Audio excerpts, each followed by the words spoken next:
శ్రీదేవి భాగవతం 6వ స్కందం 12వ రోజు పారాయణం. వ్యాసుడు జనమేజయుడికి దేవి మహత్యాన్ని ఇలా వివరిస్తున్నాడు. అబద్ధాల హరిశ్చంద్రుడు, హరిశ్చంద్రుడే కారణం చెప్పసాగాడు వ్యాసుడు. హరిశ్చంద్రుడికి సంతానం లేదు, అందుకోసం వరుణుడిని పూజించాడు. సంతతంటూ కలిగితే ఆ సంతానంతోనే వరుడి పేర నరమేధం చేస్తానని మొక్కుకున్నాడు. వరుణుడు ప్రసన్నుడు అయ్యాడు. హరిశ్చంద్రుడికి లక్షణవంతుడైన కొడుకు పుట్టాడు. సంతోషించాడు రాజు. ఎందరో బ్రాహ్మణులకి దాన ధర్మాలు చేశాడు. వరుణుడు బ్రాహ్మణ వేషంతో వచ్చాడు. నీ కొడుకుని యజ్ఞ పశువుగా చేసి నరమేధం చేస్తాను అన్నావు, మాట నిలుపుకో అన్నాడు. హరిశ్చంద్రుడు కంగారు పడ్డాడు. 1 నెల గడువు అడిగాడు. నెల తర్వాత మళ్ళీ వచ్చాడా వరుణుడు. సంస్కారం జరగని కుర్రాడు, శుభకర్మలకి పనికిరాడు. వాడికి 11వ ఏడు రాగానే సమానార్థన సంస్కారం జరిపాక తప్పకుండా యజ్ఞం చేస్తాను అన్నాడు హరిశ్చంద్రుడు. ఈసారి చెప్పినట్లుకు చేయకపోతే శపిస్తాను జాగ్రత్త అని హెచ్చరించి వెళ్ళాడు వరుణుడు. కొడుక్కి లోహితుడు అనే పేరు పెట్టాడు హరిశ్చంద్రుడు. 11 ఏళ్లు దాటాయి. యజ్ఞం గడువు చేరువయింది. తండ్రి చేసే యాగంలో తనని బలి చేస్తారన్న విషయం తెలిసిన లోహితుడు ఇంట్లోంచి పారిపోయాడు. ఒక కొండ గుహలో దాక్కున్నాడు. హరిశ్చంద్రుడి దగ్గరికి వరుణుడు వచ్చాడు. నా కొడుకు పారిపోయాడు, లేకపోతే యజ్ఞం చేసేవాణ్ణే అన్నాడు హరిశ్చంద్రుడు. వరుణుడు కోపగించాడు. జలోదర వ్యాధిగ్రస్తుడివి కమ్మని హరిశ్చంద్రుణ్ణి శపించాడు. ఈ సంగతి లోహితుడికి తెలిసింది. ఇంటికి బయలుదేరబోయాడు. ఇంతలో దేవేంద్రుడు ఎదురై అతన్ని ఆపేశాడు. ఒకరోజు హరిశ్చంద్రుడు కులగురువైన వశిష్ఠుణ్ణి పిలిపించాడు. పుత్రశోకం ఒక వంక, జలోదరం ఒక వంక చాలా బాధపెడుతున్నాయి. విముక్తి లేదా అని అడిగాడు తన కులగురువుని. కొడుకుని యజ్ఞపశువుని చేస్తానన్నావు. కొడుకులు 13 రకాలు. వారిలో డబ్బిచ్చి కొనుక్కున్న కొడుకుని క్రీతకుడు అంటారు. ఓ బ్రాహ్మణ పుత్రుణ్ణి కొనుక్కుని వాడితో యజ్ఞం చెయ్యి. వరుణుడు తృప్తిపడితే నీ రోగం తగ్గుతుంది అన్నాడు వశిష్ఠుడు. గర్భదరిద్రుడైన అజయగత్తుడు తన 3 కొడుకుల్లోనూ నడిమివాడైన సునస్సేవుణ్ణి బలిపశువుగా అమ్మేశాడు. యజ్ఞం ఆరంభమైంది. సునస్సేవుణ్ణి యోపస్తంభానికి కట్టేశారు. ప్రాణభయంతో గజగజలాడుతున్నాడా కుర్రాడు. అది కనిపెట్టాడు విశ్వామిత్రుడు. ఆ కుర్రాన్ని వదిలేయమన్నాడు. వినలేదు హరిశ్చంద్రుడు. విశ్వామిత్రుడు అడిగాడు. ఆ కుర్రాడికి వర్ణ సూక్తాన్ని ఉపదేశించాడు. సునస్సేవుడు గొంతెత్తి వర్ణ సూక్తం ఆలపించాడు. వర్ణుడు కరుణించాడు. సునస్సేవుడికి కట్లు విప్పించాడు. ఇంకెప్పుడూ అబద్ధాలాడకు, వాగ్దాతమైన దాన్ని వదులుకోవడానికి బాధపడకు అంటూ హరిశ్చంద్రుడికి చివాట్లు పెట్టి అతని జబ్బు తగ్గించి వెళ్ళిపోయాడు వరుణుడు. విశ్వామిత్రుడు సునస్సేవుణ్ణి తన కొడుకుగా స్వీకరించాడు. హరిశ్చంద్రుడి అలక మాత్రం తీరలేదు. ఒకసారి హరిశ్చంద్రుడు వేటకి వెళ్ళాడు. విశ్వామిత్రుడు ముసలి బ్రాహ్మణ రూపంలో వచ్చాడక్కడికి. దానం పేరుతో హరిశ్చంద్రుడి రాజ్యాన్ని, సంపదను లాక్కున్నాడు. అప్పట్నుంచి హరిశ్చంద్రుడికి కష్టాలు మొదలయ్యాయి. అది తెలిసిన వశిష్ఠుడు ఆగ్రహించాడు. నా యజమాన్ని మోసగించిన వంచకుడివి నువ్వు చేసే జపం కొంగ జపం, దొంగ జపం, అందుకే కొంగవై పుట్టు అని విశ్వామిత్రుణ్ణి శపించాడు. నేను కొంగనైతే నువ్వు బాతువి కావాలి అని ప్రతిశాపం పెట్టాడు విశ్వామిత్రుడు. మానస సరోవరం దగ్గర అనునిత్యం కలహంతో బతకసాగారు కొంగ బాతు రూపాలలో. ఇది భరించలేక స్వయంగా బ్రహ్మ దిగివచ్చాడు. శాప విమోచనం కలిగించాడు. ఆయన మాట మీద వాళ్ళిద్దరూ స్నేహితుల్లా మసలసాగారు. అహంకారాల వల్లే అంత రగడ జరిగింది. అందుకే అనుక్షణం అంబను ప్రార్థించాలి. ఆమెను ఆరాధిస్తే 16 వికారాలు పటాపంచలవుతాయి అంటూ వ్యాసుడు చెప్పడం ఆపగాని టక్కున అడిగాడు జనమేజయుడు.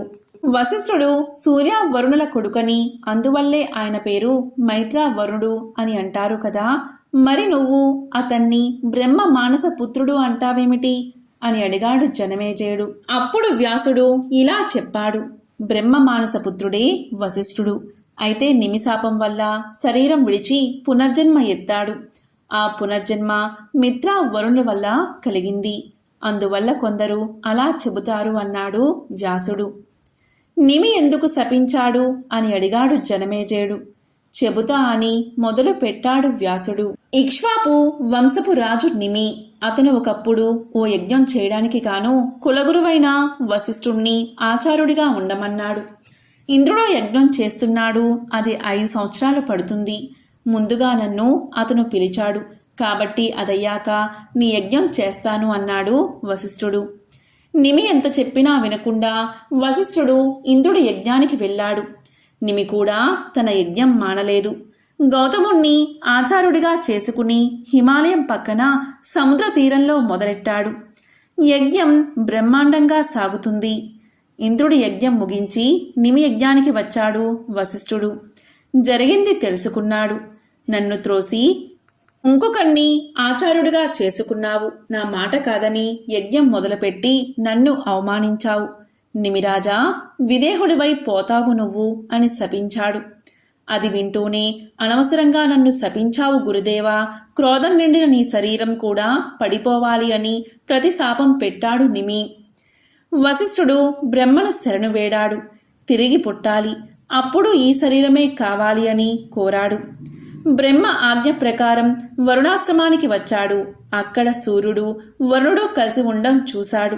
శరీరం విడిచి సూక్ష్మ రూపంలో వారిలో లీనమయ్యాడు. ఆ సమయంలో ఊర్వశి చలికెత్తెలతో విహరిస్తూ మిత్రా వరుల ఆశ్రమానికి వచ్చింది. ఆమెపై మనసు కలిగింది వారికి. ఆమెను కోరారు.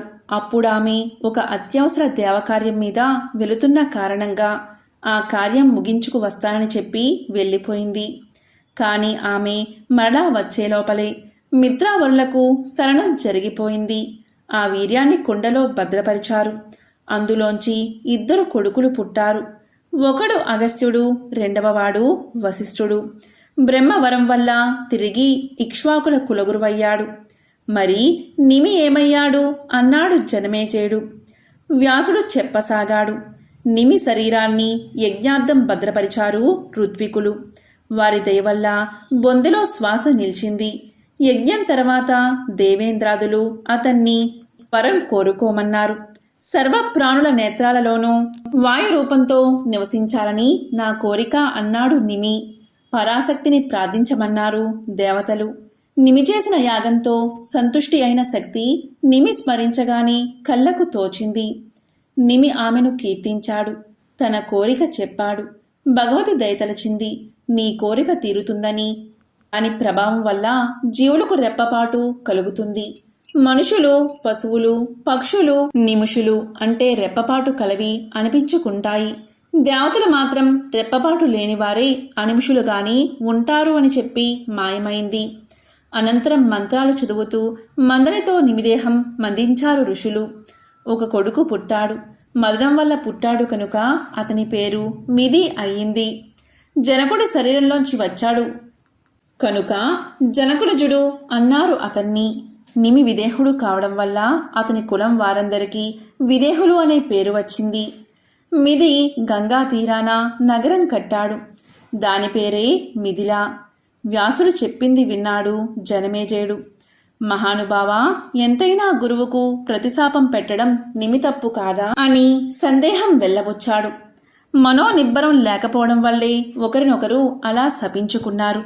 భృగు వంశానికి చెందిన బ్రాహ్మణులెందరినో చంపేసిన హేహాయిలతో పోలిస్తే నిమిదేమంతా పెద్ద తప్పు కాదేమో అనిపిస్తుంది అన్నాడు వ్యాసుడు. హైహైలు బ్రాహ్మణుణ్ణి చంపడం ఏమిటి? కథ చెప్పు అన్నాడు జనమేజయుడు. చెప్పడం ప్రారంభించాడు వ్యాసుడు. చాలా పురాతన కథ ఇది, శ్రద్ధగా విను. హైహయ వంశంలో కార్తవీరుడు అనే రాజు ఉండేవాడు.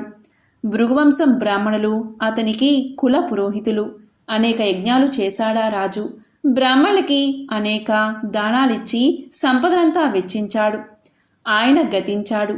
దానమో ధర్మమో నిత్యం ఖర్చే కావడంతో ఖజానాలు బోసిపోయాయి. దానాలు పట్టిన బ్రాహ్మణులు ధనవంతులు అయ్యారు. దాతలైన హైహయులు పేదలయ్యారు. ధనం అవసరమైన రాజులు బ్రాహ్మణుల్ని అడిగారు. ఇవ్వడానికి నిరాకరించారా బ్రాహ్మణులు. ఆ రాజులకి కోపం వచ్చింది. బలవంతంగా లాక్కోవడం ఆరంభించారు. భృగువంశ బ్రాహ్మణులు అంటే చాలు నరికి పారేశారా రాజులు. భృగువంశీయుల్ని తుడిచిపెట్టడమే పనిగా పెట్టుకున్నారు. భయపడిన బ్రాహ్మణ స్త్రీలు కొందరు హిమాలయాలకు పారిపోయారు. అక్కడ ఒక నదీ తీరాన గౌరీ మట్టితో విగ్రహాన్ని ప్రతిష్ఠించి ఆరాధించారు. వారికి దేవి కలలో కనిపించింది. మీలో ఒక ఆమె తొడలో గర్భం ధరిస్తుంది. ఊరు నుంచి పుట్టబోయే ఆ బిడ్డ ఔరుడు అవుతాడు. అతడే మీ వంశాన్ని రక్షిస్తాడు అని చెప్పింది. దేవి చెప్పినట్లే ఒక ఆమె తొడలో గర్భం ధరించింది. ఆమెను కనిపెట్టింది హైహయ బృందం. ఆమెను చంపడానికై చుట్టుముట్టింది. గజగజలాడిపోయిందా తల్లి. గోడుగోడున ఏడ్చింది. తొడలో ఉన్న బిడ్డ విన్నాడు తల్లి ఆర్తిని. తొడను చీల్చుకుని బయటకు వచ్చాడు. ఎండాకాలం మిట్ట మధ్యాహ్నం మండే సూర్యుడిలా ఉంది అతని కాంతి. అది చూడలేక హైహయులు అందులైపోయారు. కళ్ళు పోవడంతో జ్ఞానోదయమైంది వాళ్ళకి. దాంతో ఆ ఔరుణ్ణి ప్రార్థించారు హైహయులు. ఔర్వుడు వాళ్ళకి చూపు ప్రసాదించాడు. బ్రాహ్మణ హింస చేయవద్దని హెచ్చరించి వదిలేశాడు. హైహయులు కూడా క్షత్రియులే కదా, వారికి ఆ పేరు ఎందుకు వచ్చింది అని అడిగాడు జనమేజయుడు. అబ్బో, అది మరీ పాత కథలే. సూర్యసుతుడైన రేవంతుడు అనేవాడు ఉచ్చైశ్రవమెక్కి వైకుంఠం వెళ్ళాడు. లక్ష్మి ఆ గుర్రాపు అందాలు చూస్తూ నిలబడిపోయింది. విష్ణువు ఎన్నిసార్లు పిలిచినా పలకలేదు. విష్ణువు అలిగాడు. ఇక నుంచి లక్ష్మికి చంచల అనే పేరు వస్తుంది అన్నాడు. గుర్రం మీద లగ్నమయ్యి తన్ని పట్టించుకోని కారణంగా ఆమెను మధ్యలోకంలో ఆడగుర్రమై పుట్టమని శపించాడు. తన వంటి తనయుడు పుట్టగాని శాప విమోచనం అన్నాడు. యమున తమసా నది సంగమం వద్ద ఆడగుర్రమై పుట్టింది లక్ష్మి. అక్కడే శివుడి గురించి 1000 సంవత్సరాలు తపస్సు చేసింది. శివుడు ప్రత్యక్షం అయ్యాడు. తనను విష్ణువుని కల్పమంది లక్ష్మి. వరమిచ్చి వెళ్ళాడు శివుడు. చిత్రరీపుడనే దూతని వైకుంఠానికి పంపాడు. విష్ణువును వెళ్ళి లక్ష్మిని కలవలసిందిగా శివ సందేశాన్ని చెప్పాడు చిత్రరూపుడు. సరే అన్నాడు విష్ణువు. మగగుర్రంగా మారి లక్ష్మి వద్దకు వెళ్ళాడు. లక్ష్మి పసిగట్టేసింది. విష్ణువును చెమ్మగిలిన కళ్ళతో చూసింది. అశ్వరూపంలో ఉన్న శ్రీహరిని. మెడమెడ రాసుకున్నారు గుర్రాల రూపంగా ఉన్న లక్ష్మీనారాయణులు. 1000 ఏళ్ల వియోగం తర్వాత కలిసిన దంపతులు వారు. అతి త్వరలోనే లక్ష్మి గర్భం దాల్చింది. విష్ణువు వంటి కుమారుణ్ణి కంది.